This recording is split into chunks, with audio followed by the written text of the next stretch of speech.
שמי אסתר גלברג מבית פרלה, נולדתי בפולין בעיר לודג' בשנת 1926. בבית היינו 7 נפשות, ההורים, 2 אחים ו3 אחיות. אבא וולף קלמן פרלה נולד בקליש ב-1890. אמא רחל פרלה מבית קורצברג נולדה בלודג' ב-1892. 2 האחים הגדולים נולדו גם בקליש, אז גרנו, לא יודעת מתי עברנו משם. אז האח הגדול, המבוגר, אברהם דוד, נולד ב-1918. ואחריו דוב פרלה נולד ב-1919. הם נולדו בקליש, 2 אחים. אני לא זוכרת מתי, לא יודעת מתי ולמה עברנו לגור בלודג', כי אחותי המבוגרת, גוטה פרלה, נולדה בלודג' ב-1922. אחריה שרה זיסה. בפולין בדרך כלל לכל אחד היו 2 שמות. קראו לה שרה זיסה, היא נולדה ב-1925. ואני האחרונה שכבר אמרתי, הכי צעירה, ב-1926. והבית היה דתי, אבא ואמא והמשפחה, היינו דתיים בבית. והיה לנו מפעל קטן של זריקת גרביים, בזה התעסקו אבא והאחים. לא היינו הכי עשירים, אבל היינו יפה, היינו מאושרים, היינו משפחה יפה.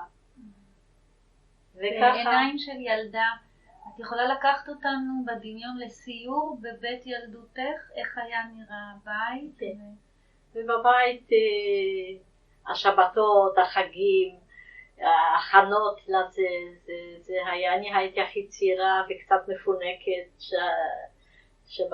היו לנו הרבה משפחות גם. לאבא היו 5 אחיות ו4 אחים הם היו, וכולם גרו, חלק גרו בקליש וחלק בלודג'. ולאמא היו גם משפחה גדולה של כמה אחיות ואחים, 4 אחים וגם 5-6 אחיות. והאירועים, השמחות, זה שביקרנו אצלהם, היינו משפחה מאוד קרובה, הרבה ביקרנו, היה מאוד שמח, וכולם היו יותר מבוגרים מההורים שלנו. אבא שלי היה הכי צעיר בבית וגם אמא, אז המשפחה שלנו, האחים, היו יותר צעירים מכל הבני דודים, אבל היו שמחות, היו אירועים, כל מיני בר מצוות, חתונות, הרבה בני דודים שהיו נשואים, והרבה נפגשנו. באמת היינו משפחה ענקית, המון משפחה. ואחים ואבא עבדו, היה לנו מפעל לגרביים ולסריגה, ובזה התעסקו אבא ו2 אחים. האחות הגדולה למדה, ובסוף שגמרה בית ספר למדה בתיכון ערב. היה גם תיכון ערב, בבוקר היא למדה מקצוע סריגת כפפות. אני ואחותי למדנו בבית ספר. בחופשים נסענו לבית דאצ'ה כזה שקראו לא רחוק מלודג', או שנסענו, המשפחה שלנו גרה בקליש, שבאו משם אלינו, אז לקחו אותנו, ושם בילינו החופש. ולמדנו בבית ספר. וכמו שאמרתי, הם התעסקו עם זה, עם העבודות, ולא היינו הכי עשירים, אבל הרווחנו יפה וחיינו יפה, היינו משפחה מאוד מאושרת. ואחר כך, איך שאמרתי, זה המשפחה, וגרנו, האח הגדול, אני זוכרת לפני המלחמה, קרוב לפני המלחמה, שהוא היה צריך ללכת לצבא. אצלנו בפולניה הלכנו לצבא בגיל 21, והיינו משפחה דתית, ושהוא קיבל צו גיוס ללכת לצבא, וגם כן עבד בוועדה רפואית והתקבל. אז הייתה טרגדיה איומה בבית, איך בחור דתי ילך לצבא. אמנם הוא כבר לא היה כל כך דתי, ההורים כן, אבל האחים לפני המלחמה כבר היו קצת יותר חופשיים. אבל אבא, אני זוכרת, נסע אז לרב, לאיזה רבי, ולדבר איתו, לבכות לפניו, לספר לו, לשאול מה לעשות, איך הוא ילך. זה לא, הצבא בפולין זה לא היה כמו שכאן, שבחור הולך, שילד הולך בגיל 18 והולך וחוזר, יודעים איפה הוא, נוסעים לבקר אותו, מביאים חבילות. שם אם מישהו יצא לצבא, אז הוא יצא לשנה לפחות. והייתה טרגדיה איומה בבית, מה עושים, איך זה יהיה שהוא ילך לצבא. את זוכרת את האווירה בבית, שהיא אווירה ממש כבדה וסוערת? מאוד, מאוד, הייתה טרגדיה ממש, ובכי מה לעשות, אבל הוא היה בחור יפה, גבוה, ממש, ולא הייתה שום סיבה שלא יקחו אותו, שהוא לא ילך. אבל מה, המלחמה האיומה גרמה לזה שהוא לא הלך לצבא, וזהו, אחותי, וזהו, וככה אחותי הגדולה למדה. אני ואחותי, איך שאמרנו, למדנו בבית ספר, והיא גמרה את הבית ספר ולמדה בערב. את למדת בבית ספר יהודי? עממי, עממי פולני. עממי פולני. שזה כבר מראה על קצת נגיד משפחה יותר חופשייה? לא, ככה כולה. בית ספר פרטי יהודי היה מאוד יקר, שלא כל אחד היה יכול ללכת. ואנחנו הלכנו לבית ספר עממי כולנו. זאת אומרת, דווקא אלה שלמדו בבית ספר יהודי, זה היה בית ספר פרטי? כן. שהיה צריך לשלם עליו. בית ספר יהודי היה פרטי, לא היה בית ספר יהודי לא פרטי. בבית הספר הפולני את נפגשת עם פולנים? גם עם פולנים, מורים פולנים, גויים, כן. איך הפגישה הזו בשביל ילדה יהודית? היו לנו חברות שביקרנו, שהלכנו, שהיה מאוד שמח. אנחנו, כן, לרוב הלכנו למשפחות, כי הייתה לנו משפחה ענקית. הרבה בני דודים כבר היו נשואים, בני דודים, בני דודות, שכל אחד היו כמה ילדים, 5, 6, 7, 8 ילדים בכל משפחה.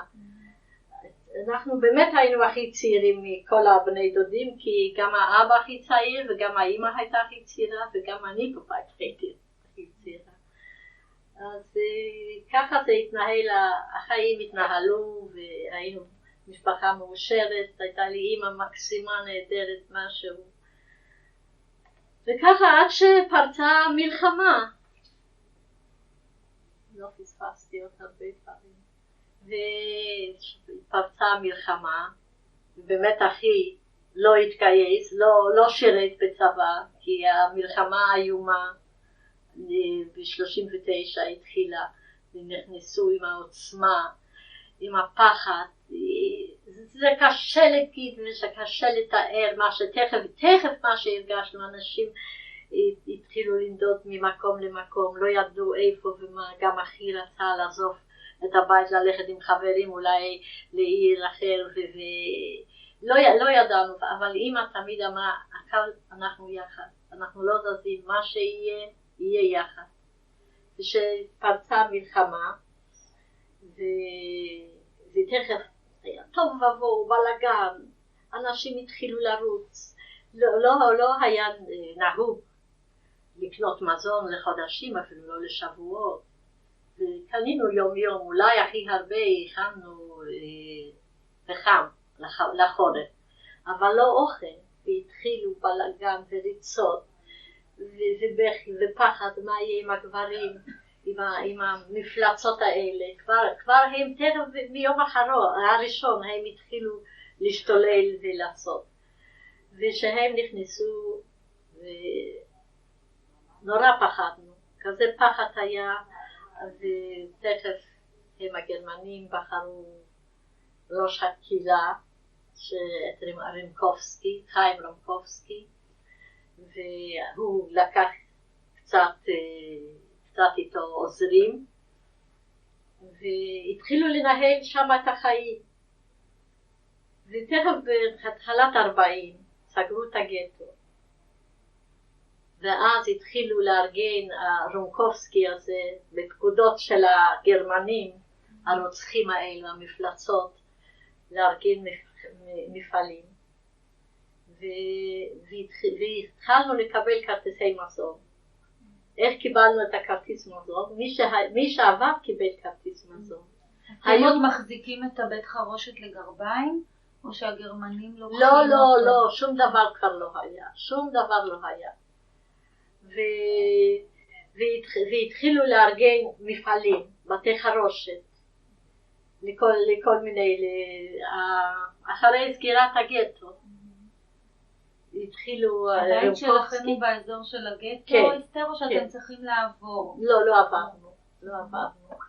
ואז אנחנו, אבל באו, היה הצפיפות, הרעש, הצעקות, זה היה נורא.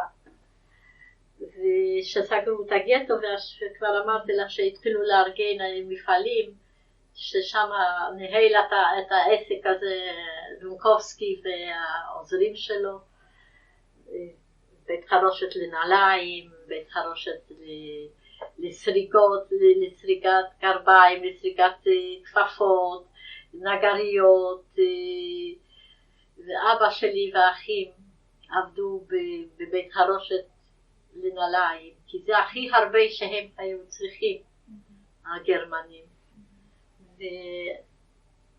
ואחותי עבדה בסריגת כפפות, זה במקרה היא כבר התחילה ללמוד את זה לפני המלחמה, והיא עבדה בתיכון ערב ובבוקר היא למדה את המקצוע, אז היא קיבלה לעבוד במפעל של סריגת כפפות. אני ואחותי שרה, היא עבדה בנגריה. גם בנות עבדו בבתי חרושת של נעליים, של נגריות, כל אחד איפה שהציבו אותו. אני עבדתי בחייטות, אני עבדתי במפעל שתפרנו מדים לחיילים. היו גם כן מפעלים שתפרו מדים לנשים, לחיילות. כל התוצרת, מכל המפעלים, מכל הבתי חרושת זה הלך בשביל לגרמניה, לחיילים. הפחד ברביעי, עוד בהתחלה עוד קצת יכולנו להסתובב, היו כל מיני תנועות נוער, כי בערב היה עוצר, בערב היה אסור לצאת החוצה. אז עוד יצאנו, הכל בסתר, לא יכולנו להסתובב חופשי ככה אחרי העוצר, אבל זה גם כן נגמר כי פחדנו, כי את מי שתפסו הגרמנים, הסתובבו גרמנים עם כלבים, הפחד היה לראות אותם, הסתתרנו בבית, אם לא היינו צריכים לצאת אז הכי הרבה היינו בבית, אמנם לא רחוק היו גרים גם הדודים שלנו בגטו, אז כבר זה גם נגמר, וכל אחד הלכנו, עבדנו, אני עבדתי 10 שעות בעבודה בחייטות, במפעל, זה היו מכונות, בשורה עמדו מכונות, וכל אחד ישב על יד המכונה, אחד אחרי שני, זה היה סרט נע, וכל אחד תפר איזה חלק מהבגדים. אני תפרתי את השרוולים והעברתי את זה הלאה, וככה אני קיבלתי לתפור את זה, ועד שנגמרו המדים, ושכבר היה הרבה תוצרת, אז עבדנו גם כן בתפירת כפתורים. אני תפרתי כפתורים והבת היה מאוד קשה, שהצבעות, כמה ששקלתי, כמה שהייתי שמנה, הייתי קטנה, בת 13.5, בת 14.5, אבל מי שלא עבד לא קיבל כרטיס מזון, אמא גם עובדת בתקופה? אמא לא עבדה. אמא לא עבדה. חוץ מאמא כולנו עבדנו כי היה צריך משהו בבית לעשות. אבל אנחנו, ככה את יודעת, תמכנו אחד בשני. גם שרה, אחותך? אחותי גרה בנגריה. היא עבדה בנגריה. כן, היא עבדה מאוד קשה, היה לה מאוד קשה, היא הייתה הכי מסכנה בעבודה. היא בחרה את העבודה? לא, אף אחד לא היה לה לבחור, זה מה שהיה בלגן, מה שקיבלנו תפסנו, העיקר לקבל את הכרטיס, לקבל את המזון. כי לא היו, כמו שאמרתי כבר שבגטו לא קנינו לשבועות ולחודשים, ולא היה. ובטח לא יותר מאוחר, היינו רעבים, כל הזמן היינו רעבים, אבל איכשהו, והתחילו לבוא גם מגטאות לגטו שלנו, מכל מיני עיירות קטנות יותר שסגרו שמה, והביאו אנשים, ותכף הם התחילו עם הבתי יתומים, ושם עשו גם מזה מפעלים, ותכף חיסלו את הבית חולים, הבתי חולים, את הילדים איך שהם זרקו, אנחנו ראינו איזה מפלצות, אבל בכל אופן לא יכולנו לתאר לנו על דבר כזה שהאלו מפלצות ששולחים אנשים לעבודות שזה למוות.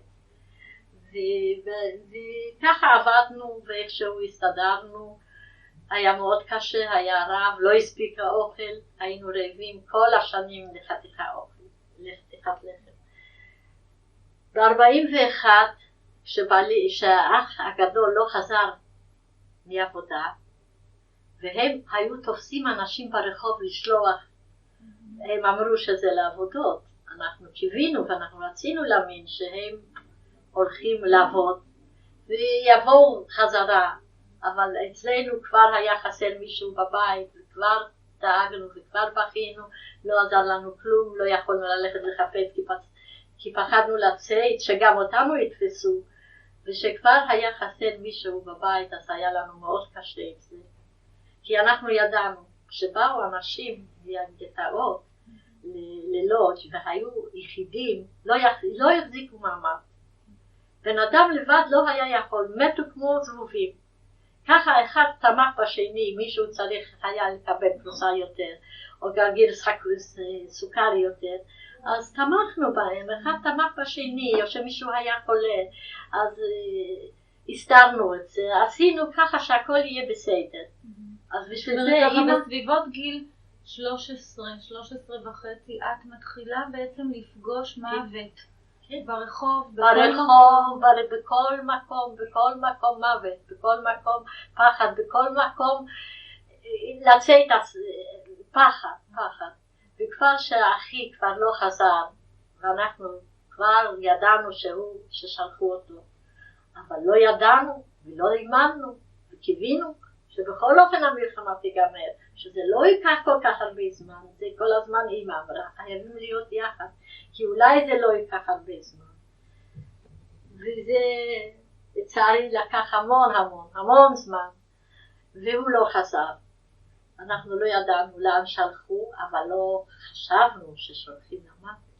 היינו חושבים לעבודות, מילא. היינו צריכים, לא הייתה לנו ברירה, הסכמנו עם זה, התרגלנו לזה, לא הייתה ברירה. ועבדנו וככה ניהלנו את החיים הלאה, בפחד, ברעב, נורא. והדודים שלנו גם גרו לא רחוק מאיתנו, כולנו, היה צפיפות, כולם גרו בסביבה אחת. ושאמא יום אחד הלכה לבקר את אחותה שגרה לא רחוק, ולפני העוצר היא לא חזרה הביתה, אז אנחנו כבר היינו בטוחים שגם אמא כבר איננה, לנו אמא. גם עוד לא חשבנו של המוות, אבל היא כבר לא בבית, היא הייתה די צעירה, אמא שלי לא הייתה אפילו בת 50, אז לא חשבנו שהיא גם שלחו אותה לעבודה. הייתה טרגדיה, אנחנו כל כך בכינו כולנו, ולא ידענו מה לעשות, ולא יכולנו לצאת, ופחדנו שכבר היה עוצר, ידענו שהיא תחזור לפני העוצר. ממש תפסו אנשים ברחובות ושלחו, אבל לא רק ברחובות שלחו. הרונקובסקי הזה קיבל פקודות מהגרמנים, שהם צריכים כך וכך אנשים משלוחים לעבודה. ואז רונקובסקי סידר לו זה שכל אחד במפעל, המנהל עבודה, ייתן בכל מפעל כאן 50, כאן 60, כאן 40, הם ייסו את התוצרת, הם יגמרו אם יהיו פחות אנשים במפעלים. אז איך זה היה? כל מנהל עבודה עשה לו רשימה, מודעות על הקיר, והוא נתן כמה אנשים, את מי שהוא רצה, את מי שהוא ראה שכבר יותר חלש, שלא עובד יותר, זה כבר היינו בידיים של המנהל עבודה, יהודי. ויום אחד אחותי באה הביתה עם בכי, שהיא הייתה ברשימה, לשלוח אותה לאיזה משלוח. לא ידענו מה לעשות, הסתרנו אותה כמה ימים בבית, אמרנו לא תלכי, אולי זה יעבור, אולי זה יהיה יותר שקט, וישלחו את הטרנספורט, את המשלוח, שזה כבר עובר כמה זמן, אז הם לא. והסתרנו אותה והתחילה לבכות, אני לא אוכל את האוכל שלכם, זה לא יכול להיות, אני הולכת, כולם הולכים לעבודה, אז אני גם עבוד, אני עובדת פה, אין לי פה עבודה טובה, יש לי עבודה יותר גרועה מכל אחד. היא עבדה בנגריה, עבודה מאוד קשה. תראי, לקחו בנות לבית חרושת לנעליים, גם בנעליים, כי הכי הרבה היו צריכים נעליים, לחיילים, לחיילות. ואז היא אמרה, אז אני הולכת. אז אנחנו החלטנו בבית ידענו שאחד לא יכולה להחזיק מעמד, שאני אלך איתה, אנחנו ניסע יחד, אנחנו נהיה יחד, אנחנו תמיד היינו חברות. היינו ממש אותו גיל והלכנו לחברה, ולאן שהלכנו הייתה לנו אותו חברה וחברות, חברים. זה הכל היה 1.25 שנה הבדל ביני בינה. וככה החלטנו שנלך יחד. נסתדר, נאסוף קצת שמרטס מה שהיה, זה כבר עברו כמה שנים, כבר לא היו בגדים, כבר מה שהיה. אז שהחלטנו כבר ללכת יחד, הגענו למקום, אז כבר לא היו אף אחד, כבר שלחו את האנשים, ואנחנו חזרנו הביתה, שמחה הייתה שוב בבית גדולה, שאנחנו לפחות יחד עם אח אחד ועם אבא. אמא ואח כבר לא היו בבית. כבר כמה שנים לא היו בבית. והיא חזרה לעבודה וקיבלו אותה, והיה שוב היינו יחד. כמה שנשארנו, עבדנו, ובגטו היה כל פעם יותר גרוע. אנשים מתו ברחובות, ערב, וכבר אמרתי לך שסילקו את כמה מפעלים, כי היה כבר מספיק, כל הזמן שלחו יותר, שלחו כאילו לעבודה, הכל כאילו. כן, שכחתי להגיד גם שמכתב אחד, גלויה אחד, אחרי שנה קיבלנו מאחי הגדול, אבל הוא כתב מה שהם רצו, מה שהם אמרו לו לכתוב, שטוב לו, שהוא עובד ומרוויח, ובקרוב נתראה, וזה היה אחד. מאמא לא קיבלנו כלום, כל השנים שום דבר. בדיעבד אסתר, נודע לכם מה עלה בגורלו של אחיך? כלום, אנחנו לא תיארנו, לא ידענו, לא חלמנו. ידענו שהם מפלצות, ידענו שרוצחים, ראינו איך הם זרקו מהבית חולים ילדים לתוך המסעיות, ראינו את זה, אז ראינו מה שהם, אנחנו ידענו מה שהם, כי הפחד היה לנו בעיניים, את ראית מה שהם, שרק להרוג ולהרוג, בשביל זה הם חיים. הם יכלו לרוץ אחרי בן אדם אחד, לתפוס אותו, גדוד שלם, עד שלא תפסו אותו, לא נרגעו. זה קשה, זה קשה לתאר, אנשים לא יכולים, אני לא יכולה להאמין שאני עברתי את זה, שאני ראיתי את זה, שאני חייתי את זה. אז איך הם יכלו? איך פה אנשים יכולים להבין ולהבין? שקשה מה שאנחנו עברנו. ורעבים. בתום המלחמה, נודע לכם מה קרה לא. עם אחיך ועם שום אמא? דבר. גם, אנחנו אתם לא כל יודעים הזמן עד יודעים. היום, אתם לא אנחנו יודעים, כן יודעים. אנחנו לזה כן יודעים. אני בסוף מתכוונת, אנחנו בסוף. יודעים שאח שלנו הרגו אותו באושוויץ. זה היה שם מכרה פחם, שם הוא עבר. וזה סיפרו לנו, גם לא יודעים, שאחת שעבר את זה, שנשאר בחיים, שהוא היה איתו כמה זמן, אחר כך שלחו אותו למקום אחר, והוא יודע שאת אחי הרגו. ואמא לא יודעים, אמא בטח תכף למצלפות, אפילו שהיא הייתה אישה צעירה, עוד לא הייתה 50. וזהו, עבדנו, ואז ניצלה אחותי מאז, וגם אני, כי ככה החליטו בבית, וגם אני רציתי שלא תלך לבד, שנהיה יחד. חזרנו לעבודה, אני לא הפסדתי בכלל מעבודות, אני לא סיפרתי כלום. אבל הלכתי איתה, יום אחד לא הלכתי לעבודה. אמרתי שהייתי יכולה, לא זוכרת מה שאמרתי, אבל לא עשו מזה עניין. בכל אופן היינו כולנו יהודים שמה. היו גם אנשים שלא היו כל כך בסדר, שעמדו, שישבו על יד הצלחת, אז איכשהו, וזה ככה תמיד, מי שיושב על יד הצלחת אוכל. וככה ככה היינו יחד עד שנת 44. עבודה, רעב, פחד, אבל כל הזמן קיווינו יחד. עוד היינו אח הצעיר ואבא, ואנחנו שלושת אחיות. והסתתרנו גם, כי כבר התחילו לחסל את הגטו.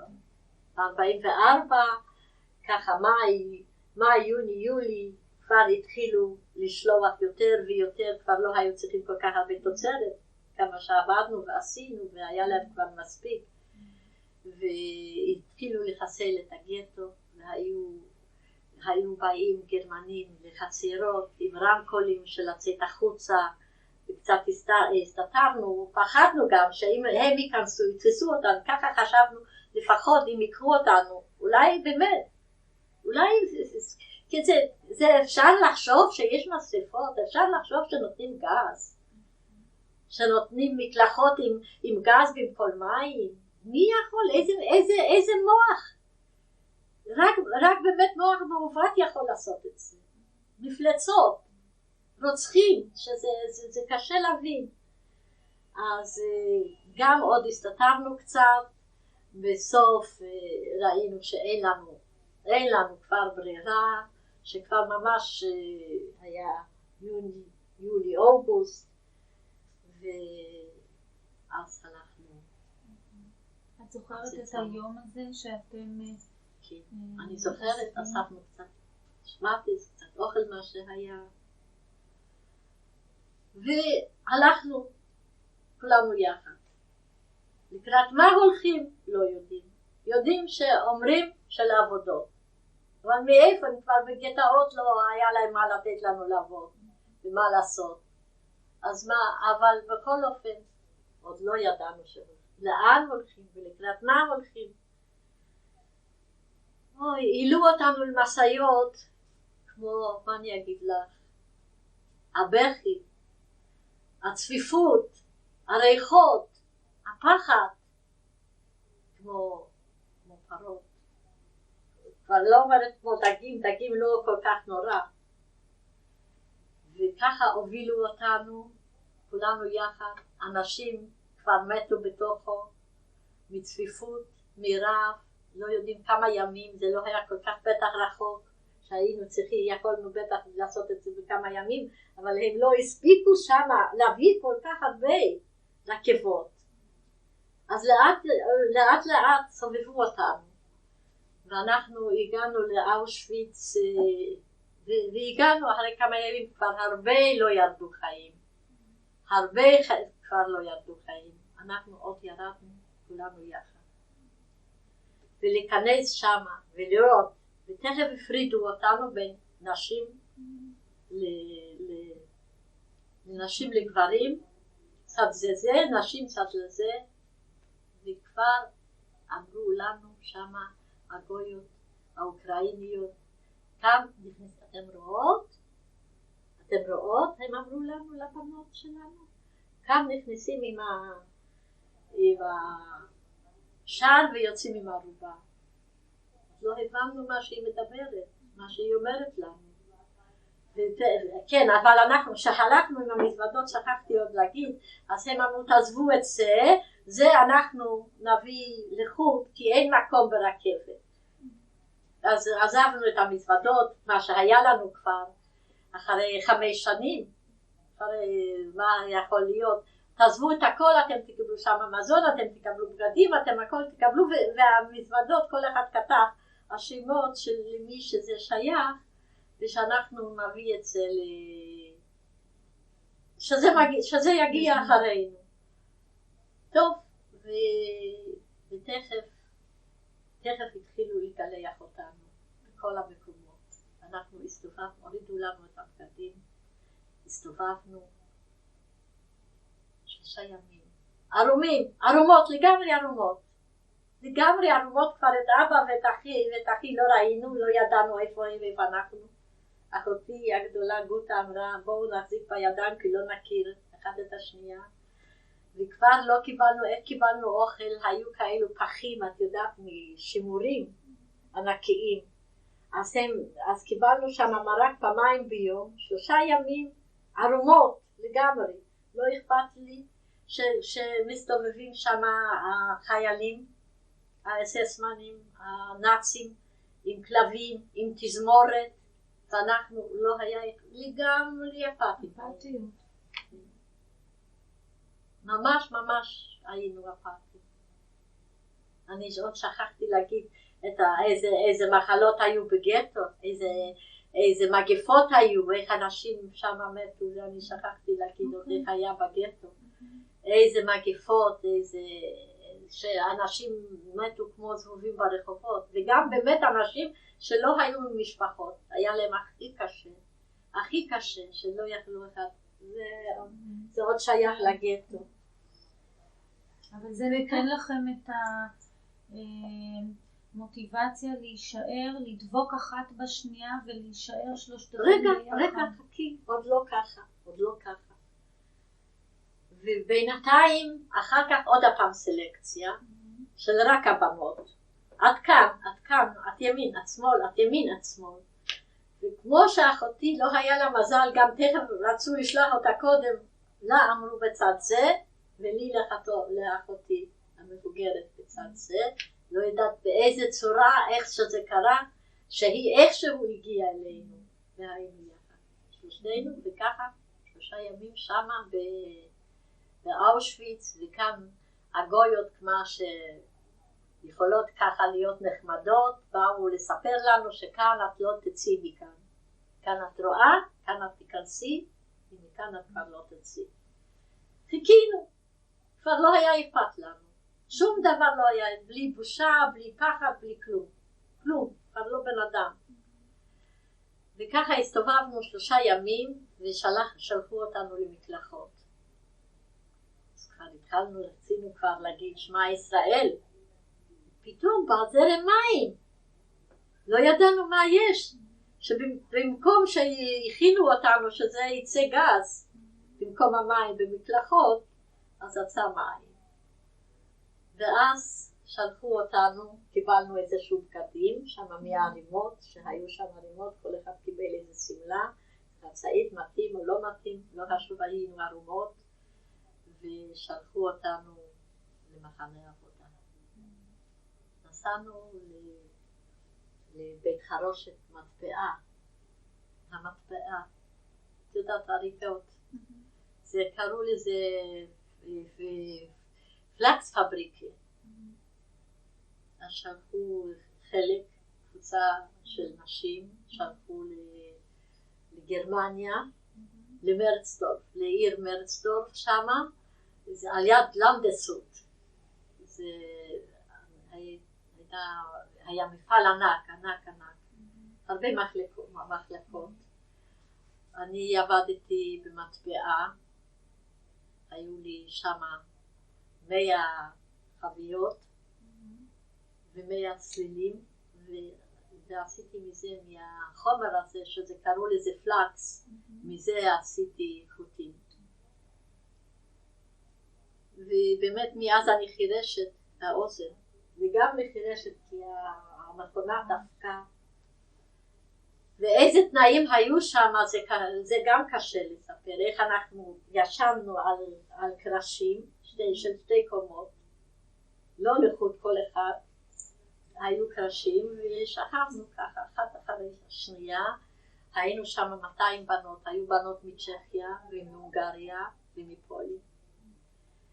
אנחנו היינו הראשונים שם, הם באו יותר מאוחר, והיה לנו מנהל עבודה גרמני, כן, ואז שהגענו שם היה מסדר, וכל אחד קיבל מספר, לא שם רק מספר, כל יום היה מסדר איך שקמנו, ולפני עבודה עברנו 10 שעות, וגם בחרו בחורה שהיא הייתה המנהלת, גם אחד למטבח וגם אחד שהיא ניהלה שם את כולם, גם היה לה סוף נורא, זה אני אספר יותר מאוחר,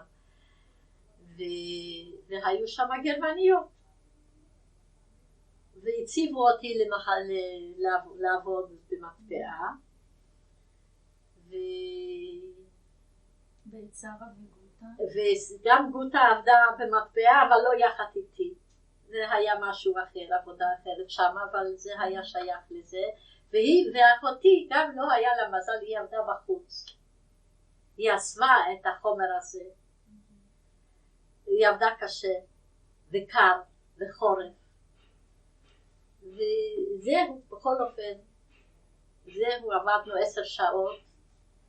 וביום ראשון לא עבדנו, כי אצלנו היה מנהל עבודה, היה גרמני. אבל היה לי מנהל עבודה טוב. לא היה גם כזה כלב, שלא פעם היא קיבלה מכות, והיא באה מרוגזת וחולה ונורא. אז מה עוד היה? טוב, וקיבלנו קצת אוכל לא אוכל, ועבדנו, ומה שקיבלנו, קיבלנו 2 אסימונים ליום, שהלכנו בבוקר לעבודה, אחרי המסדר, שעמדנו בחוץ, קראו לכל אחד המספר שלו, לא היה להם לב להגיד לך את השם שלך. זה אפשר להבין, אפשר להבין. לא היה להם לב להגיד את השם שלך, לא, רק מספר. את היית מספר. הכלב היה אצלם בן אדם, והבן אדם היה אצלם כלב. ככה היה באושוויץ, ככה היה בבירקנאו. אנחנו היינו בבירקנאו, לא באושוויץ. אושוויץ היה מכונה עבודה. ושקיבלנו בבוקר 2 אסימונים בשביל ללכת לשירותים. אני הייתי צריכה להתייצב לפני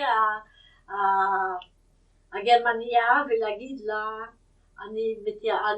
לקבל רשות להשאיר את האסימון אחד ולבקש רשות ללכת לשירותים.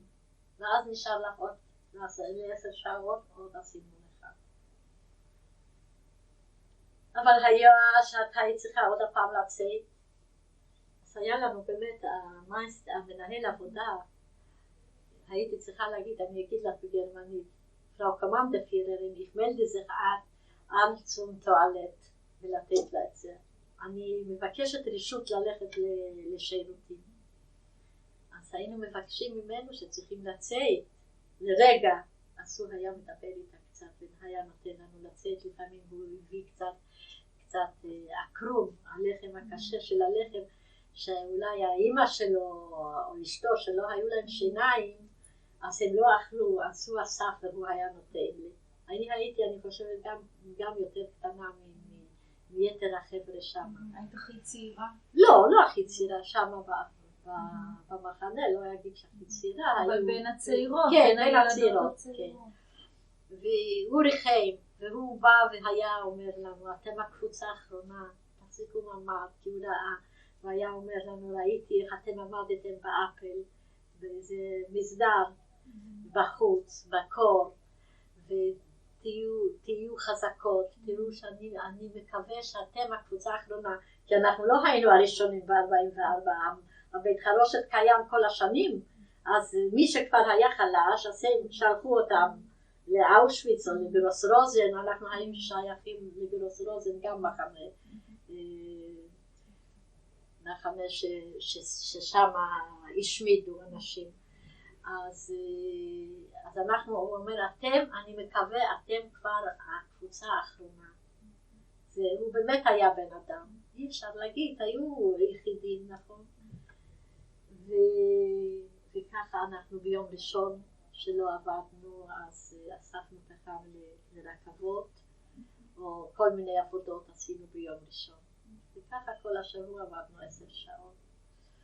והיה לנו גם שם בית כזה, לא בית חולים נגיד, לא בית חולים, חדר אחיות, חדר חולים, ששם היו כבר אנשים שלא יחזיקו מעמד, והיו כבר על סף מוות, אז לא יכלו ביום אחד לקחת ולשלוח אותם, והייתה גם רופאה, גם יהודייה, פולניה, אז היא קצת עבדה שם, והיא קצת באה לבקר, וגם כן קצת עזרה למנהלת שם שהייתה ליהודייה, הייתה לה גישה לגרמניות, לבנות, שם אצלנו לא היו גברים נאצים, רק חיילות היו. אז היא באה יום אחד אליי, וכן, ואחותי קיבלה טיפוס, אחות הגדולה, קיבלה שם טיפוס. והיא הייתה בחדר החולים שם, ובאה אליי הרופאה והיא אומרת, תשמעי, לאחותך יש חום גבוה, אבל תוציא אותה מחר בבוקר מהחדר למסדר, כי מחר בא הרוצח מנגלה, דוקטור מנגלה, ומי שלא יוכל להחזיק מעמד, ומי שיהיה כאן בחדר בטח, והוא ישלחו אתכם מכאן. אז כבר ידענו שזה למוות, גם עוד לא, כבר ידענו שזה, כבר ראינו מה זה, כבר היינו אחרי אושוויץ, ידענו שזה למוות.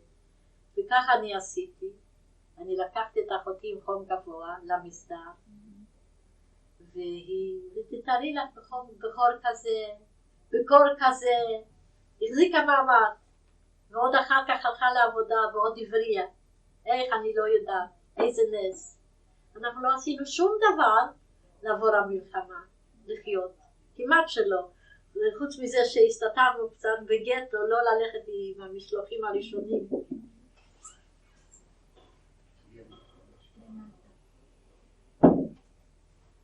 אז אנחנו לא עשינו הרבה לזה. ככה זה, כמו שהלך. למה נשארנו בחיים? אני לא יודעת.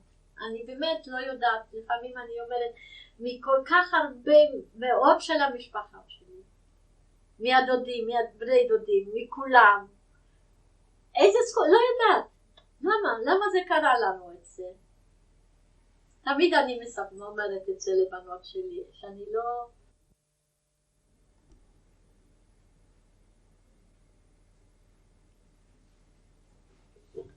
אז אחותי חלתה והיה לה ציפוס עם חום גבוה, ומנגלה היה צריך להגיע, דוקטור מנגלה הרוצח כמו שאמרתי. אז בבוקר מוקדם נכנסתי לחדר חולים, הוצאתי אותה למסדר, וכך היא באמת ניצלה, כי מי שנשאר שם כבר היו כאלה שלא יכלו לצאת, לרדת מהמיטה, אז שלחו אותם ולא שרדו, כי אנחנו יודעים שכבר הם הלכו למוות. וככה נשארנו עוד, היא הבריא, בתנאים כאלה להבריא, ערומים, לא לבושים, עם חום גבוה, בלי תרופות, בלי כלום, אבל קרה נס, כנראה קרה איזשהו נס שהיינו צריכים לשרוד. התחיל וחזרה לעבודה, וככה המשכנו לעבוד, כבר בחדר חולים לא היה אף אחד. לאט לאט גם עוד פעם חלו אנשים, אבל לא יכלו כל אחד לשלוח. הם חיכו לי כמה אנשים במשך הזמן, אפילו בלי שהגיע דוקטור מנגלה, שלחו גם כבר כמה פעמים אנשים חולים לאיזשהו מקום. אבל זה היה כבר כמעט לקראת הסוף. אנחנו גם לא כל כך ידענו, אבל לי היה מנהל עבודה, היה באמת בן אדם נחמד, בן אדם טוב, והוא היה בא והיה אומר לנו, לא יודעת אם לא סיפרתי את זה כבר קודם, יכול להיות והוא היה אומר לנו, אתם הקבוצה האחרונה. סיפרת את זה, כן. ואז כבר ידענו, כי הוא אמר לנו שזה כבר לקראת הסוף. זה נתן כוח. וזה נתן כוח לנו עוד להמשיך. וגם חלמנו על ישראל, שנעבור, שנשרוד, אז זה המקום שלנו, זה המטרה, בשביל זה רוצים לחיות ולספר. ובוקר אחד התעוררנו, זאת אומרת לא התעוררנו כל כך מהר, כי העירו אותנו. המנהלת עבודה היא נתנה, עשתה את אחד אחראית שהיא תעיר אחד ואחד העירה את השנייה ושלישית, וככה התעוררנו בבוקר והלכנו כל בוקר למסדר, ולא יודעת אם סיפרתי כבר על הסימונים שקיבלנו בשביל ללכת לשירותים. כן. ונגמרה המלחמה. הראשון התנפלנו על המטבח לחפש אוכל, וגם הבנות מצ'כיה ומהונגריה הם נורא קינו במנהלת עבודה שלנו, אמרו שהיא רעה, שהיא לסבית, ולא גילחו אותה. אותנו במשך הזמן גילחו עוד הפעם ועוד הפעם, לה וגם לבחורה שהייתה אחראית על המטבח, יכול להיות שזה היה נכון, שאם הגרמניה רצתה אותה, היא רצתה אותה יפה, אבל אנחנו לא ידענו ולא אימנו שזה ככה היה, והם הרביצו לה והם סחפו אותה בשרות. איך שהם יצאו משם, אני לא יודעת איך הם ברחו, לא ראינו אותם. כשאנחנו היינו צריכים להסתתר, אז זה גם פרשה לעצמה, שהגיעו אלינו הרוסים. לא סיפרתי? לא. אותנו שחררו הרוסים, והגיעו רוסים, והם היו רעבים לנשים. גם סטלין נתן רשות להם שהם יכולים לעשות מה שהם רוצים עם אנשים, עם גרמניות, עם יהודיות, מה שהם רוצים, 48 שעות להרוג, לנוס, מה שהם רוצים. ושחררו אותנו חיילים, ממש כמו חיות, רעבים, לנוס, לקחת אישה. הם היו כל הזמן במלחמה, הם היו בכזה. הם לא ראו נשים ולא ראו בית ולא ראו כלום. לא קל היה להם, אנחנו הבנו, אבל אנחנו היינו מסכנות, נאיביות, חולות, רזות, לא שקלתי אפילו 40 קילו. לא ידענו אז מה זה אנורקסיה, אבל ככה היינו כולנו. ומצאנו בחורה אחת ברחוב ללא רוח חיים, כי נראה שאיזה 4, 5, 6 חיילים יודע אנסו אותה. אז אחרי המלחמה הם אמרו, לגרמנים נתתם, אנחנו שחררנו אתכם, ולמה אתם לא נותנים? מי נתן? מי ידע על משהו? באמת, מה שרצינו, רצינו קצת אוכל, ולהגיע הביתה, להגיע לפולין, לראות אולי מישהו נשאר בחיים. אמרת קודם שהסתתרתם, הייתם צריכות להסתתר. אז הסתתרנו שמה, שלא יגיעו אלינו החיילים. אבל היו גם קצינים גבוהים, והם ידעו שנמצאים עובדות, שיש מפעלים. אז חיפשו אותנו והגיעו אלינו, ויכול להיות אפילו שהיו יהודים, כי היו הרבה יהודים בזה, אני לא יודעת ואני לא זוכרת. אז אנחנו ביקשנו שלא יעשו לנו כלום, שלא ייתנו לנו כלום, רק שידאגו להחזיר אותנו ללודג' לפולין, קצת אוכל ולהגיע הביתה ולחפש משפחה. וככה הם ארגנו לנו רכבות של צלב אדום, אנחנו נסענו כאילו נכים הביתה, באמת היינו נכים, מה היינו? בתור נכים הביתה, קשרנו יד, קשרנו ראש, קשרנו רגל, וככה הגענו, כי פחדנו שגם בדרך יתפסו אותנו החיילים הרוסים.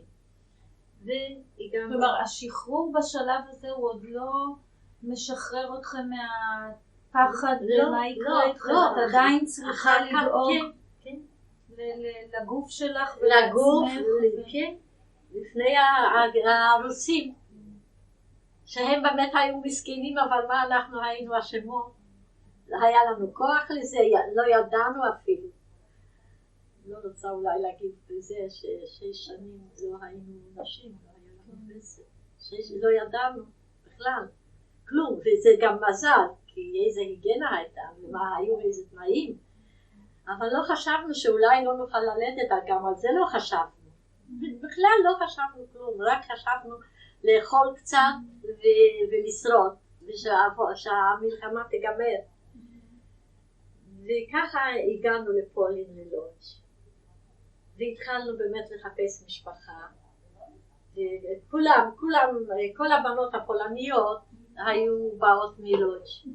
היו מצ'כיה, גם ארגנו רכבת בשביל הצ'כיות ובשביל ההונגריות, ובאמת היו בסדר. הביאו לנו מזון, אוכל, דאגו, והגענו ללודג', התחלנו לחפש, לא מצאנו משפחה, לא מצאנו את אף אחד.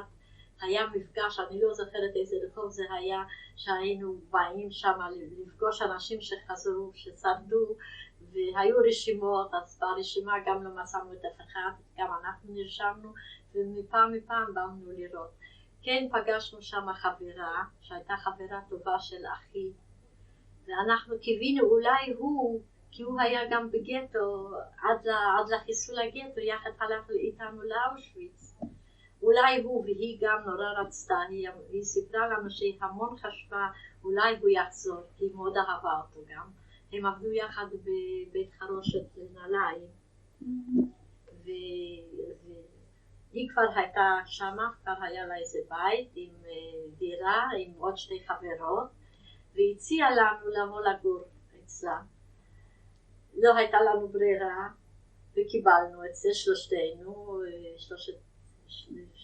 אנחנו שלושתנו, והלכנו, גרנו אצלה, היא גרה עם עוד 2 חברות, והן גם היו מאוד בסדר, וקיבלו אותנו, ושמחו איתנו, וגרנו כמה זמן. אחותי גם הכירה איזה, אחותי גוטה המבוגרת, היא הכירה איזה קצין פולני יהודי, וגם לא היה לו איפה לגור, וגם בא לגור איתנו, והיא הכניסה את כולם, בחורה מקסימה. באמת לא מזמן שהייתי בארצות הברית, לפני כמה שנים אז ביקרתי אצלה, והיא היגרה לארצות הברית. ומי שבא היה בא אליה. באותו זמן באו גם מדריכים מישראל, מדריכים מכל מיני תנועות, משומר הצעיר, מביתר, היה גם קיבוץ דתי, ארגנו קיבוצים. איחוד זה היה קיבוץ שהיה שייך לציונים הכלליים. וגוטה הגדולה כבר היה לה חבר, והיא רצתה להיות עצמאית.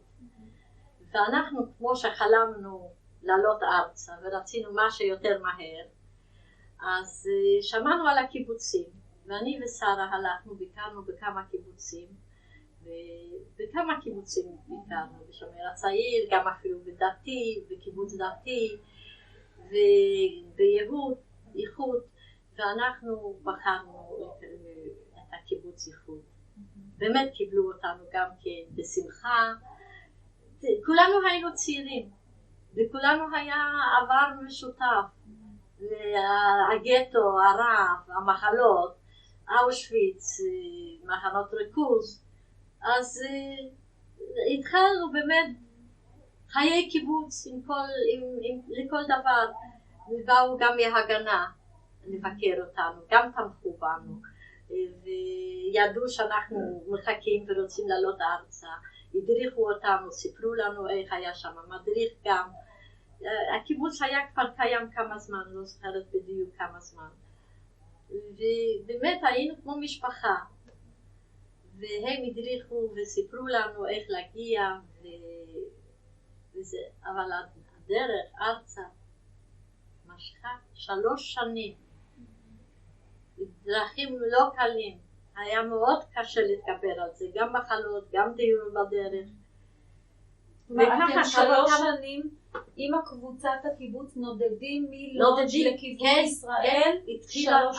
התחילה נדידה ממקום למקום. ממש מאז שהגענו התחילה נדידה ממקום למקום.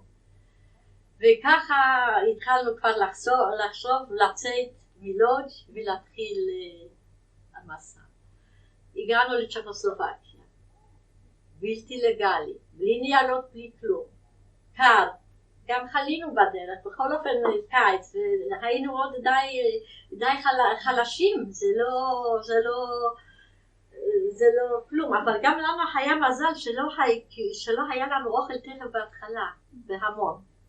זה גם היה טוב, אז שהסתתרנו, אני חוזרת קצת, ולא היה לנו מספיק אוכל, רק לאט לאט הגענו לכוחות. לא בבת אחת, כי אנשים מתו מזה, התחילו לאכול, ולא יכלו, הגוף לא עמד לפני זה, ומתו מזה.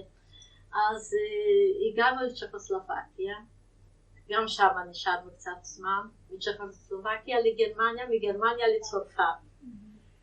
כשהגענו מצ'כוסלובקיה לגרמניה, אז פגשנו גם את אחותי, שהם באו באופן עצמאי, את גוטה. אז שם מצאנו אותם, הם היו גרים איזה 200 קילומטר מהמחנה שלנו, מחנה עקורים, וששם דאגו להם האמריקאים, גם לנו, האמריקאים, האונר"א, לכל דבר, לכלכלה, לדיור, להכל. אז הם באו לבקר אותנו לקיבוץ, איפה שאנחנו גרנו, אנחנו גרנו בלייפהיים, הם באשווק, אני לא יודעת אם זה אומר לך משהו בגרמניה, שגם היו האמריקאים. וקיבלנו שם מזון, הכל לפי הכרטיסים, לפי כל בן אדם, לפי כל ראש. והם באו לבקר אותנו, וגם אני ושרה נסענו פעם לראות אותם. היא כבר באה עם בעלה, היא כבר הייתה נשואה, וגם הייתה כבר בהיריון. הבן נולד בגרמניה. וכמובן שהם מאוד השתדלו, רצו לשכנע אותנו שנשאר אצלהם. הם החליטו להגר לארצות הברית, גיסי אמר ששם יהיה יותר קל, שהם כבר משפחה ויותר קל יהיה, וגם שאנחנו נשאר איתם ביחד הם ידאגו לניירות, כי היה קל. גם לאוסטרליה אנשים רצו, לא רק היו קיבוצים, היו המון אנשים שקיבלו דיור וכלכלה מהאונר"א. כמובן שאנחנו לא הסכמנו, אמרנו שטוב לנו, ואנחנו לא צריכים לדאוג בישראל מה יהיה, כי מחכים לנו בקיבוץ. שנגיע אז בטח יקבלו אותנו ונעבוד שם ונחיה. יפה, נעבוד, אנחנו צעירים כולנו, לא צריכים שום דבר בינתיים. והם נשארו עוד בגרמניה, אנחנו המשכנו עם הקיבוץ והגענו לצרפת. לצרפת הגענו לפריז, ומפריז למרסל, וממרסל לעיירה קיול, ששם היה גם מחנה עם הרבה נוער, גם קיבוצים וגם אנשים יחידים, עצמאיים, והמון אנשים, הרבה, אני לא זוכרת בדיוק, אבל היו הרבה קיבוצים. אני שכחתי עוד להגיד טוב מה שעשינו שם. וגם היו חתונות שם, וגם נשארנו, בכל מקום נשארנו קצת זמן, איזו תקופה. ובקיול, והכל בלתי לגלי, בלתי חוקי, בלי ניירות, לא נתנו לנו להסתובב, ואנחנו גם לא רצינו, אנחנו פחדנו, לתפסו אותנו, אחר כך נפספס את האונייה ולא נוכל להגיע, אבל איכשהו לפעמים יצאנו קצת העירה, וגם ניסו שם כמה זוגות, היו חתונות, עשינו הצגות, והזמן עבר, חצי שנה נשארנו שם בקיול.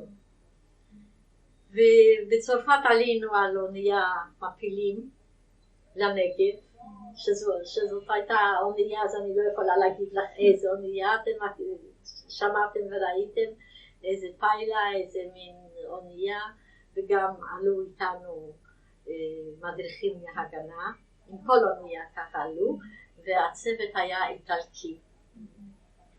וההפלגה לקחה לנו חודש ימים במקום 4 ימים. בחורף קשה, עם רוחות, חלינו, וצפיפות, כולנו היינו חולים. זו פעם הראשונה באונייה, ובאיזה, זה לא אונייה ששטה ככה כמו שצריך. מה עובר בראשה של בחורה צעירה בתוך כל התלאות האלה? שום דבר, רק להגיע. יעבור הזמן, יעבור הזמן ונגיע. ובדרך לא לקחו בחשבון שזה ייקח חודש ימים, כי היו רוחות ולא יכלו להתקדם. בדרך ברח לנו הצוות איטלקי, הם ידעו לקנות מזון, גנבו את הכסף ולא חזרו. ומה עושים? אבל היה לנו מזל שלא היינו לבד, שהיו מההגנה בחורים כאלו כארז, את יודעת איזה פייטרים, והם הובילו אותנו כמעט, גם הם ידעו אחר כך וקמו מזון, כי היינו צריכים משהו לאכול גם, כמה שיכולנו, כמה שלא אכלנו, והגענו כמעט לחוף. כשהגענו לחוף, תפסו אותנו אנגלים. לאן הביאו את האונייה? לניצנים? כן, לניצנים, כן. ועלו האנגלים עלו לאונייה שלנו, עצרו את האונייה, אנחנו כמובן התנגדנו, ניחלנו נגדם עם מקלות, עם קופסאות שימורים, ומאוד התנגדנו, לא הסכמנו לרדת. צעקות היו, בכי היה, וממש נלחמנו, תתארי לך נגד מי אנחנו נלחמנו. עייפים, חלשים, אחרי חודש, לא הייתה ברירה, הם ניצחו, ולנו לא הייתה ברירה, היינו צריכים להיכנע, והם סחפו אותנו לאונייה שלהם והובילו אותנו לקפריסין. קפריסין היו שם אלפים.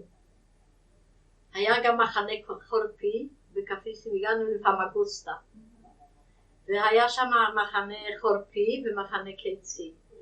מה זה היה חורפי? היו פחונים. ששם שלחו אנשים עם ילדים וכבר משפחות. היו גם אנשים קצת יותר מבוגרים מהקבוצה שלנו. ואותנו לאוהלים על שפת הים. בחורף היה באמת טוב בפחונים לגור, כי היה חם, אבל בקיץ היה נורא ואיום. ולנו היה טוב בקיץ, אבל בחורף המים נכנסו, והיה קר, על שפת הים גרנו. לא ידענו כמה זמן נהיה, אנחנו לא עברנו בקפריסין, כלום לא עשינו.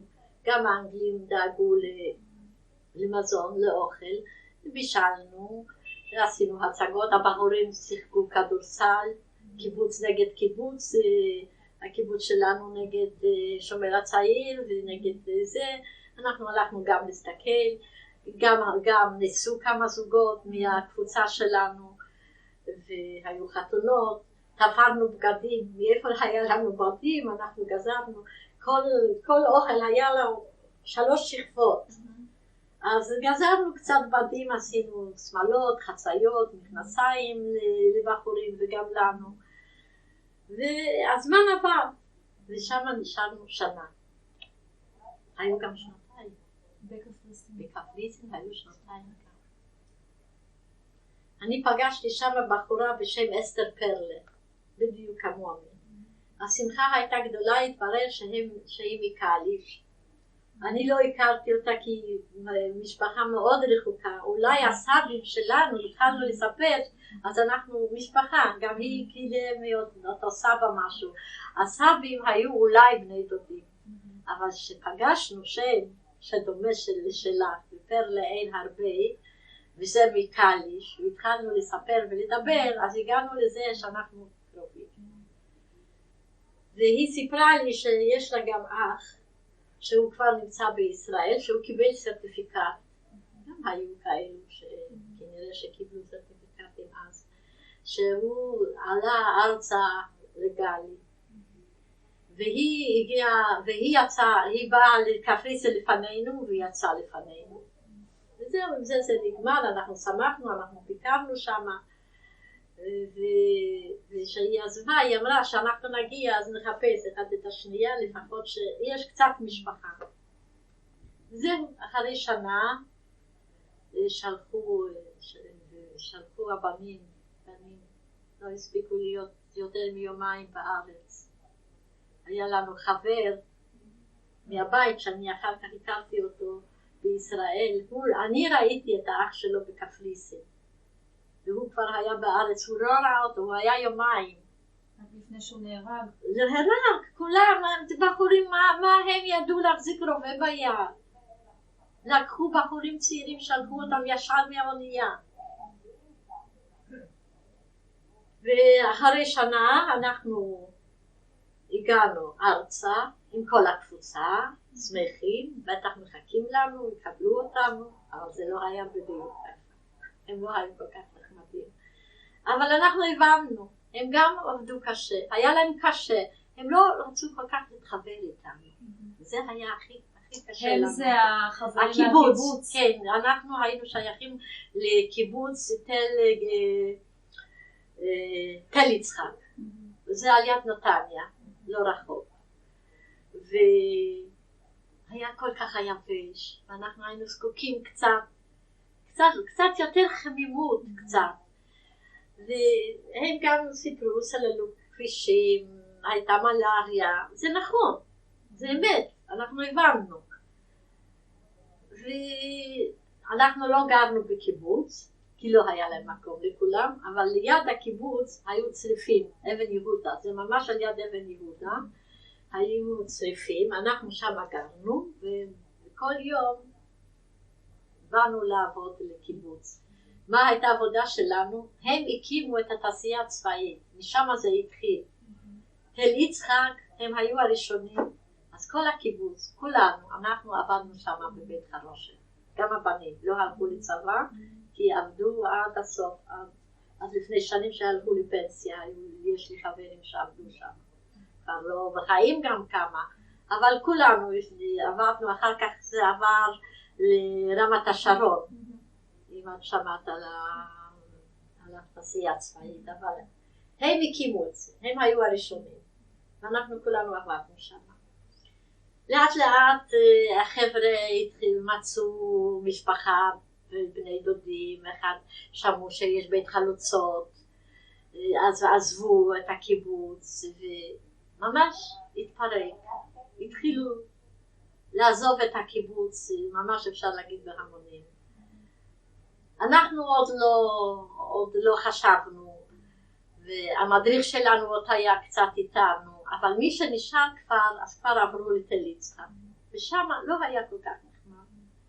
כי כאילו אני חשבתי שאני אשמה, אני אשמה שנשארתי בחיים. זה התחושה זה הייתה התחושה, למה אני שרדתי, למה? זה הייתה התחושה שאני אשמה, כי ככה הם לא הבינו כאן.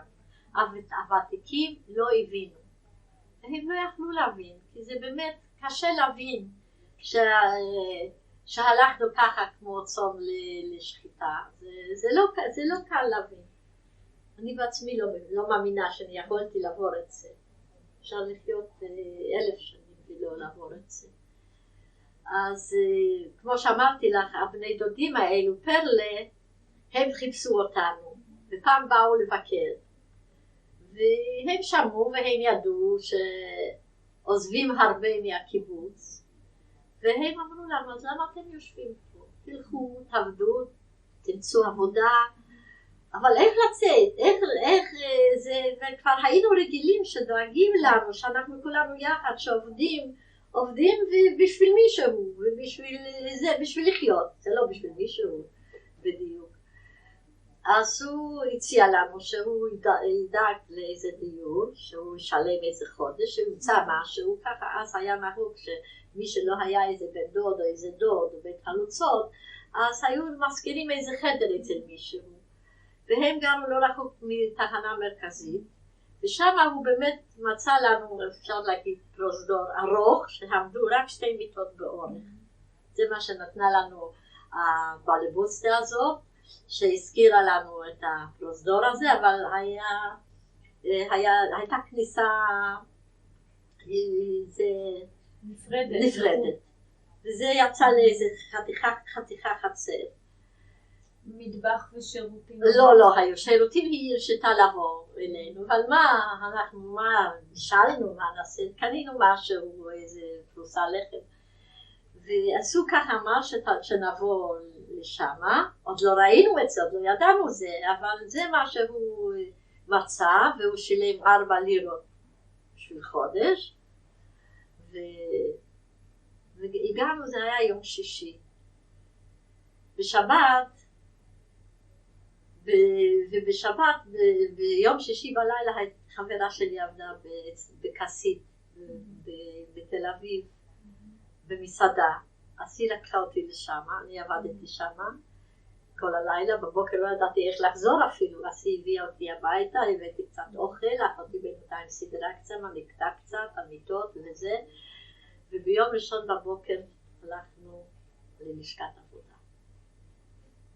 באמת תכף קיבלנו עבודה, קיבלתי עבודה בעיריית תל אביב, במזנון, בעיריית תל אביב, קצת למדנו עברית, קצת ידענו, ואחותי קיבלה עבודה.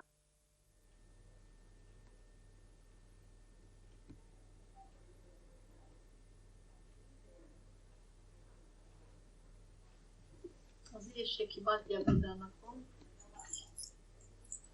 אז שעבדתי בעיריית תל אביב, והיו מאוד מרוצים ממני, אפילו במשך הזמן עזרו לי לקבל דירה מרכוש הנטוש, דירה ערבית, וקצת הייתה הרוסה, עזרו לנו גם כן בהלוואה, עשינו קצת שיפוצים, והייתה לנו דירה די נחמדה, שזה לא היה לאף אחד מהחברות שלנו שגרו בבית החלוצות, כמו שאמרתי, אצל הקרובים, כך שאצלנו תמיד היה שמח, תמיד היה מלא, כל הזמן חברים מהקיבוץ, כי הכי נוח היה. תמיד דאגתי שיהיה קיבוץ, שיהיה שמח, וככה בילינו הזמן, והתחילו חתונות, חברים התחילו להתחתן, אחותי גם כן הכירה, בחור חייל, כי כולנו היו חיילים, ואיזה שבת באו חברים, אצלנו היו יכולים להביא חברים, הביאו חברים, היה בית פתוח. תמיד באו הרבה חבר'ה, והיה, כמו שאמרתי, נחמד ושמח. ושבת אחד הגיע גם בחור, חייל, שירת בגולני, ובילה איתנו, הוא היה חבר של חברים שלנו, ובילה איתנו שבת. היה לו נחמד כנראה, כי אחרי כמה ימים קיבלתי מכתב מאוד יפה, שבילה יפה, שהיה נחמד לו בחברה שלנו, והוא מאוד מעוניין אם הוא יוכל בחופשים לבקר עוד הפעם ולראות אותנו.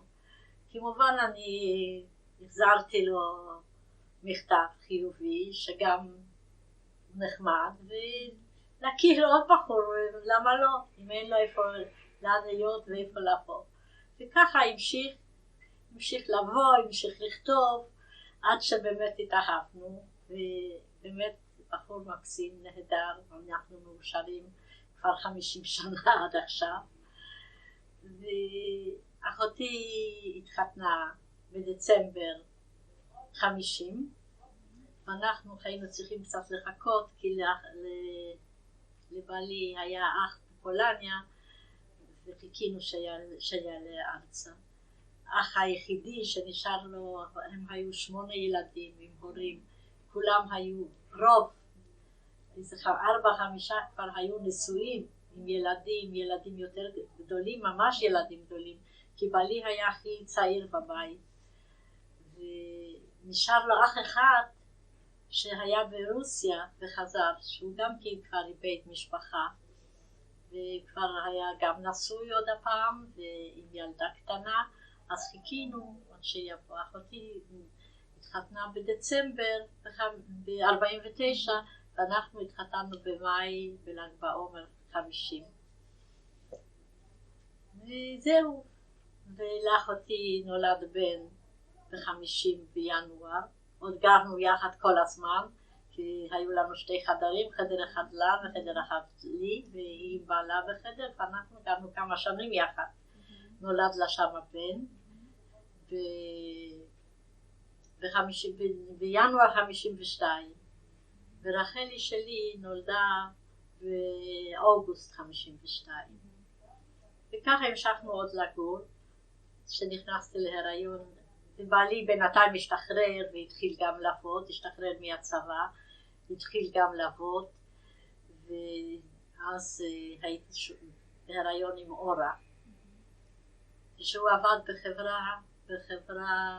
בחברת שיכון, חברת בנייה, אז קנינו שם דירה, ועברנו לגור לבת ים, וגם אחותי עברה לגור לבני ברק, וכבר גרנו כל אחד בדירה. זה כבר היה ארמון, 2 חדרים, אולי זה לא גדול, איזה 40 וכמה מטרים, אבל כבר 2 חדרים וכבר מטבח, שם לא היה מטבח, הכל בחצר, אבל היה נחמד.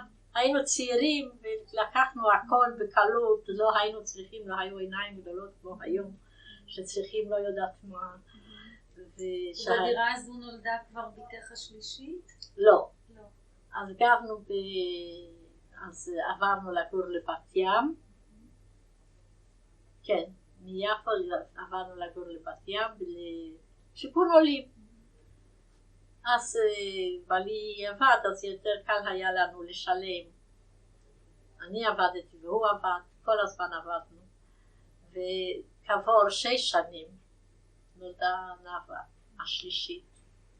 7 שנים קטנה מרחל ו6 שנים מאורה. והבנות גדלו. כן, אז על שנאווה נולדה עברנו עוד הפעם, עברנו לחולון. לדירה קצת יותר גדולה, כי כבר היה קצת צפוף. אז עברנו לחולון, עם כל אחד, רחל ביפו נולדה, ואורה בבת ים, ונאווה בחולון. אז ילדתי אותה בחולון, והבנות גדלו, למדו, היינו מאוד מאוד מאושרים, עברנו מאוד קשה, לא הייתה לנו שום תמיכה כמו היום, ההורים דוחפים ונותנים, וכמה שיכולים ועוזרים, לא היה לנו שום עזרה מאף מקום. אנחנו שנינו, אני ובעלי, ובאמת בנות מקסימות היו ולמדו טוב, והיינו ממש מאושרים איתם. ואחר כך התחיל תיכון, אחר כך אוניברסיטה, ורחל הכירה הרבה שנים את בעלה לעתיד אז, שהוא כבר למד שנה שלישית לרפואה בהדסה, אז הם החליטו להתחתן, והיא גם התקבלה לאוניברסיטה. הוא למד רפואה והיא למדה שפות, אנגלית וצרפתית באוניברסיטה. הם גרו 4 שנים בתוך הדסה, במעונות. כשהוא גמר את הרפואה עברו להתמחות, הוא עשה בבאר שבע. אז עברו לגור לבאר שבע, והיא עשתה אז גם השפה המקצועית. הייתה גם מורה לאנגלית.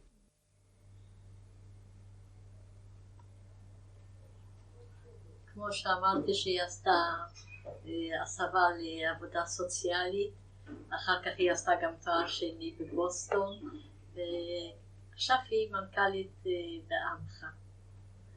דוקטור יצחק פטרבורג ולרחל 3 בנות, יפעת, מירב ומיכל.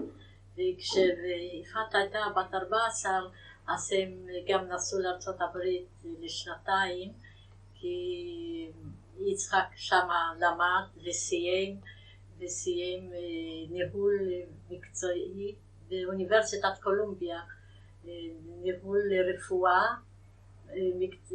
מקצועית, וקיבל גם דוקטור נוסף לזה מה שיש לו. כעבור 2 הם חזרו והבנות התחילו ללמוד, כי עכשיו הגדולה, הבכורה יפעת, לומדת באוניברסיטת באר שבע רפואה, היא תלמידה מצטיינת בכל המקצועות ומאוד מאוד מרוצה מזה. היא ילדה מקסימה, טובה, אין לי מילים בכלל על כל הנכדים. ואחריה מירב, שהיא לומדת, מסיימת השנה, זה עבודה סוציאלית וסוציולוגיה, ומאוד מאוד חרוצה. היא כבר כמה שנים בחופשים, היא מנהלת, מדריכה בקבוצות מחוץ לארץ, קבוצות נוער בקייטנה, כל שנה פעם בירושלים, פעם בחיפה, ומאוד חרוצה, עובדת. היא עכשיו כבר מתחילה לארגן לקראת החופש שוב קבוצות מארצות הברית, מקנדה, מכל העולם. מאוד מאוד חרוצה, וגם תלמידה מצטיינת, מסיימת השנה את הלימודים לתואר ראשון. והחביבה הקטנה מיכלי, שהיא קטנה מרחל 7 שנים וממירב 6 שנים, היא בי"א. מיפעת, לא מרחל. היא קטנה מיפעת. מיפעת, סליחה. מיפעת 7 שנים וממירב 6 שנים. היא בכיתה י"א, תלמידה מצטיינת גם, ולומדת, אוהבת להצחיק את כולם, ולומדת גם דרמה. ילדה מקסימה, נהדרת. זו הזדמנות אולי לחזור רגע לאבא, ליצחק, ורק להגיד מה יצחק עושה היום, אחרי שהם חזרו מבוסטון. כן, שהם חזרו מבוסטון, אז הוא היה גם בצבא, וגם עבד בתור רופא ילדים בבלינסון, בתור רופא ילדים, וכעת שהוא גמר בקולומביה את התואר שלו, אז הוא עכשיו התקבל לפני 3 שנים למנכ"ל קופת חולים. וככה שזה המשפחה מקסימה, נהדרת. עכשיו על אורה. אורה התחתנה עם מיקי גולן, שהוא סיים בטכניון בחיפה 2 תוארים בהצטיינות, והיה גם כמה שנים, והוא היה עתודאי, וגם עשה המון פרויקטים עם פרופסורים בצבא, והיה גם בשליחות, שלחו אותם ל5 שנים לארצות הברית. הוא גם גמר בצבא סגן אלוף. גם יצחק היה סגן אלוף, אני לא יודעת אם ציינתי את זה. והוא עם עוד 6 מהנדסים, שאחרי השירות צבאי, אחרי 8 שנים ששירת בצבא, הקימו חברה הייטק. חברה מאוד ידועה בעולם, שיש להם הרבה סניפים בעולם ובארץ, חברת נייס, שהוא מהנדס בחברה ונשיא החברה וגם אחד מהבעלים. עכשיו הם היו 7 מהנדסים, עכשיו שם עובדים למעלה מ1,000 מהנדסים, רק בארץ, וגם בחוץ לארץ. מאוד מוכשר. ואורה, מורה בכירה בבית ספר, שהם היו בארצות הברית שחזרו, אז היא עשתה גם הסבה. למדה, היא כל החיים מנגנת פסנתר, אקורדיון, עשתה הסבה מקצועית, ולמדה מוזיקה וריתמיקה לכיתות נמוכות ולגנים, שהיא מאוד מאוד מתאימה לזה, מאוד אוהבים אותה, וזה ממש כאילו תפור עליה, אוהבים אותה מורים, ילדים, וכל הזמן היא לומדת, כל השנים לומדת מוזיקה, הולכת לקונצרטים, בחורה בסדר גמור. עכשיו הבן הבכור אלעד, גם עתודאי, לומד בטכניון, השנה הוא מסיים מחשבים וגם אלקטרוניקה, ויתחיל, ועושה גם מילואים כל הזמן, ויתחיל עכשיו את השירות צבאי ל6-7 שנים, מי יודע לכמה שנים. בחור מקסים, נהדר וטוב, אוהב לעזור, בחור נהדר, מקסים. ואחריו דקלה, שהיא עכשיו חיילת, חיילת גם סיימה קורס להצטיינות, קיבלה חיילת למופת. בשנה לפני הצבא היא גם שירתה, הייתה מדריכה, שנה בשומר הצעיר, הייתה קומונרית, היא מאוד מאוד חכמה ופעילה, פעילה כל השנים בתנועת נוער, שומר הצעיר. ילדה גם מקסימה, נהדרת. ושי היפה, החמוד, הצעיר, הקטן בבית, מאוד מוכשר, ילד מחונן, והרבה, מקטנות, מילד קטן כבר היה עושה כל מיני, למד בחוגים, כן, לילדים מחוננים. ועכשיו הוא בי"א, עכשיו הוא מסייר בפולניה עם נוער, ומבקר בכל במחנות ריכוז, וזה באמת מאוד חשוב שהם ילמדו על השואה. וזה שי, גם מדריך בתנועה, וגם פעיל בתנועה, וילד נחמד. עכשיו נאווה הקטנה, שתמיד תהיה הקטנה, שהיא גם קטנה 7 שנים מרחל ו6 שנים מאורה, היא גם למדה באוניברסיטה, וגם עשתה תואר שני בבוסטון, היא תקשורת למדה, והיא מעבירה סדנאות ומנחה קבוצות, מנהלים כל מיני, בחורה מאוד מאוד מוצלחת מאוד. נאווה הכירה את עודד בר זיו בצבא, שהיא הייתה פקידת המבצעים, והם התחתנו. עודד היה בצבא 22 שנה טייס, כמעט בכל הבסיסים. הוא היה על פנטומים, על F-16, גם הם עברו הרבה בסיסים, כי עם כל תפקיד הוא עבר לבסיס.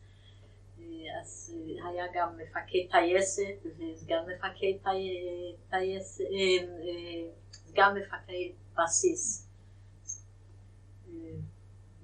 בבסיס חצור. והיה, כמו שאמרתי, 22 שנה שירת בצבא, ולפני 5 שנים השתחרר מהצבא והתקבל לאל על, טייס באל על. ולפני כמה חודשים מינו אותו גם לקברניט באל על, בחור מאוד מוכשר. בסדר גמור, הם מאוד מאושרים יחד. ולעודד ונאווה 3 ילדים, עם בעל, אלון ויונתן. עם בעל תלמידה בכיתה י"א, עכשיו היא מסיירת גם בפולין במסגרת הנוער, ואולי אפילו תפגוש את שי שמה. אחותי הוא גם כן עכשיו מסיים, כמו שכבר סיפרתי. היא תלמידה מצטיינת בכיתה וספורטאית ורוקדת, ילדה יפה וגם נהדרת, באמת מקסימה. אחריה אלון, הוא בכיתה ו', תלמיד טוב, אוהב מאוד ספורט, משחק טניס ושחייה הרבה וכדורגל, מאוד מקובל בבית ספר, מאוד ילד מקסים ונהדר. ועל יונתן זה ממש ילד חמוד שכל המשפחה משתגעת עליו, הוא הכי קטן בכל המשפחה, ותמיד הקטן הוא הכי המפונק, והוא בכיתה ג', ילד חמוד, תלמיד טוב, ואין לי מילים באמת על כל הנכדים, כל הילדים מקסימים, נהדרים, ואנחנו מאוד מאוד מאושרים איתם. ואת שואלת איזה מסר אני יכולה להעביר לילדים, לחתנים, לבנות שלי, לנכדים שלי. זה מה שאני רוצה וזה מה שצריך, שילמדו הרבה על השואה, שייסעו ושיבקרו ושיראו בעצמם מה אנחנו עברנו ואיך זה היה בשואה. ואני רוצה גם להציג קצת תמונות שאני אביא וזה נגמר בינתיים. עכשיו אני אגיד, אני מצאת אותו מיכל. עכשיו אני מציגה את המשפחה שלי, כן? גוטה אחותי הגדולה, שהיינו יחד במחנה ובגטו. בת כמה היא פה, אסתר? פה היא הייתה בת 26, 7, 8, לא יודעת בדיוק. איפה צולמה התמונה? התמונה צולמה בארצות הברית.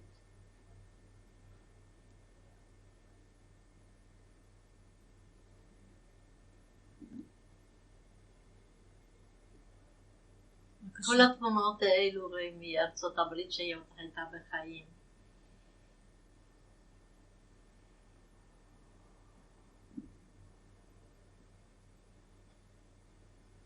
מקסימה.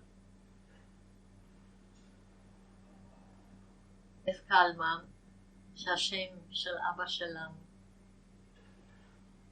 די, אישה מקסימה, נהדרת. זכרונו לברכה.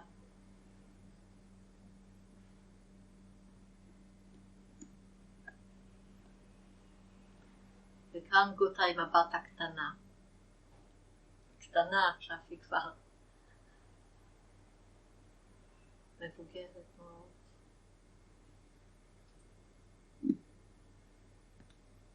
האישה יפה.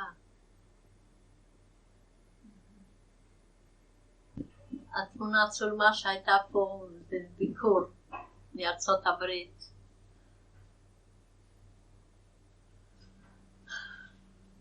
עכשיו היא כבר זכרונו לברכה, כבר הרבה שנים לא בחיים.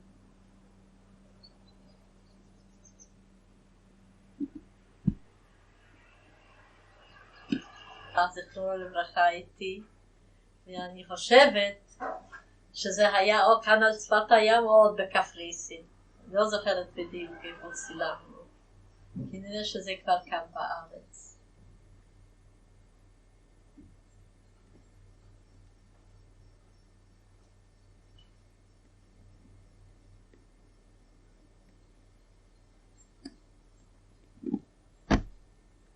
נצא כולנו את הראש של בעלי. בסדר. 100%.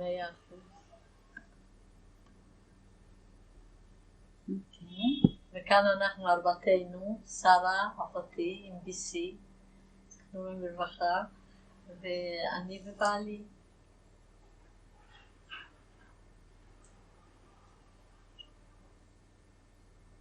בחור יפה.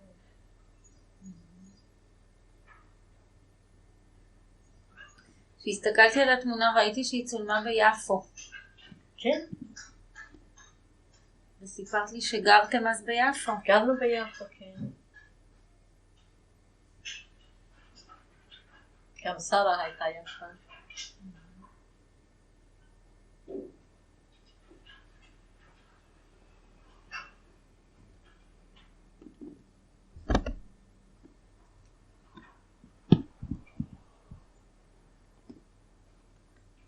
וכאן אנחנו בחתונה של יאיר, עם משפחת ציפורי, אחותי שרה, בעלה, וזאב, ויאיר עם אשתו.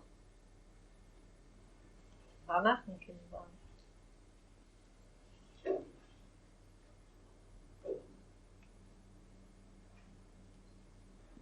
בבקשה.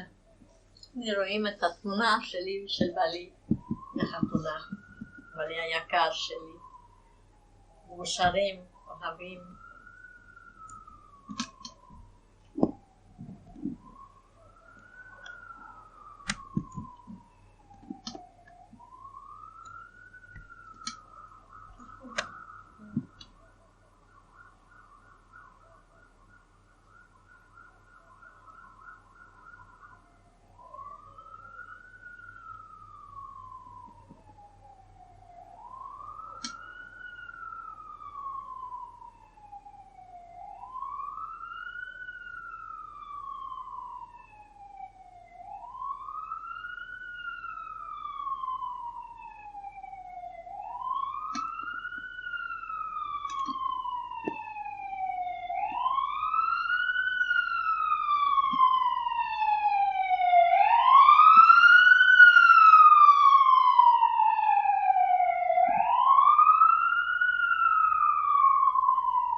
התמונה צולמה במעלה חמישה, ב-52 או 3.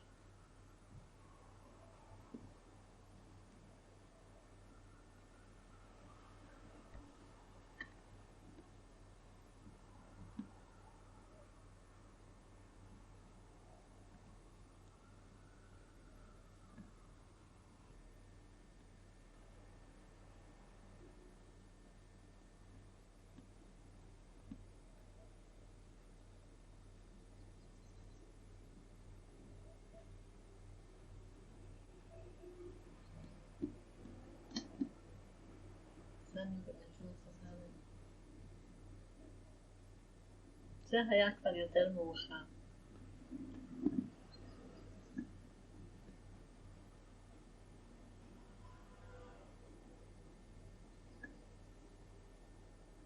זה היה ביום עצמאות של אמריקה, 4 ביולי, אבל איזה שנה אני לא זוכרת, אולי 57, 8, משהו כזה.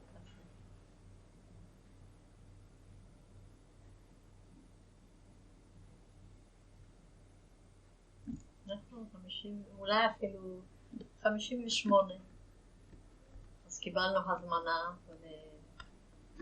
וגדרנו כך.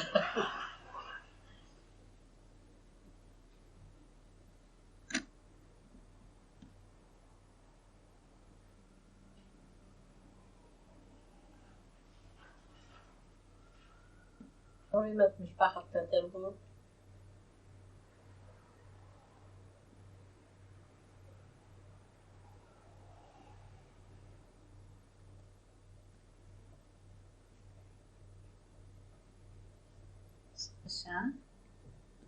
כאן זה משפחת גולן, כל המשפחה חמודה.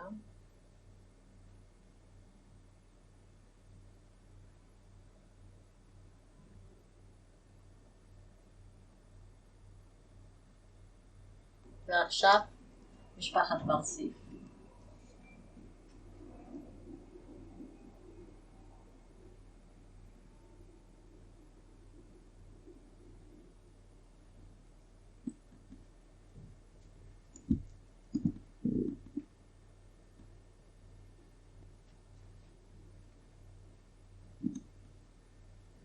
את יכולה קצת להציג את התמונה צולמה בחנוכה. ושרים שם, רואים ככל אחד עם הסיפור.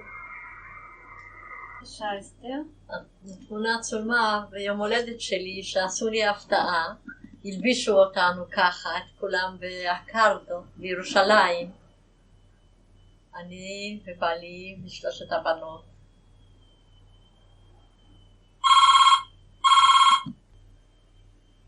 וכאן אני ובעלי והנכדים גם כן במסיבה. של יום הולדת שלי.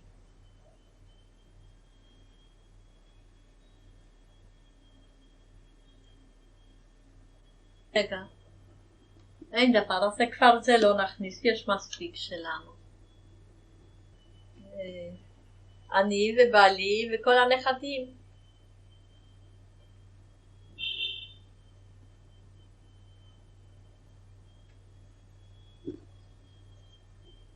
טיפול, כאן אנחנו, כל המשפחה, כולנו יחד. החתנים, הבנות, הנכדים, ואפילו החבר הקרוב של מירב. וכאן רואים את המשפחת פטר, מהמסיבה שלנו, של חתונת הזהב. שלנו,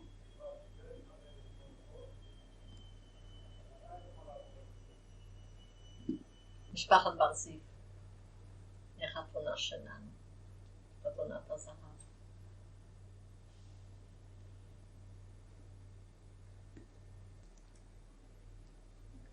זהו, אני ובעלי באיזשהו יום, אני חושבת שזה גם כן היה בטבריה.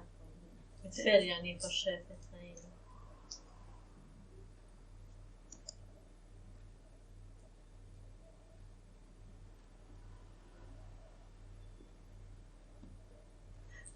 זה קיבלתי, וביום החתונה של הזהב קיבלתי מתנה יפה שעון.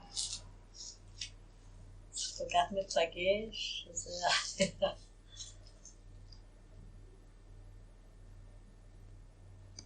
עכשיו שלומיתי, רציתי מאוד מאוד להודות לך, בשביל ההקשבה, בשביל הסבלנות שלך, בשביל הביצוע של הסרט, באמת תודה רבה, תודה רבה, נהדרת, נחמדה. תודה.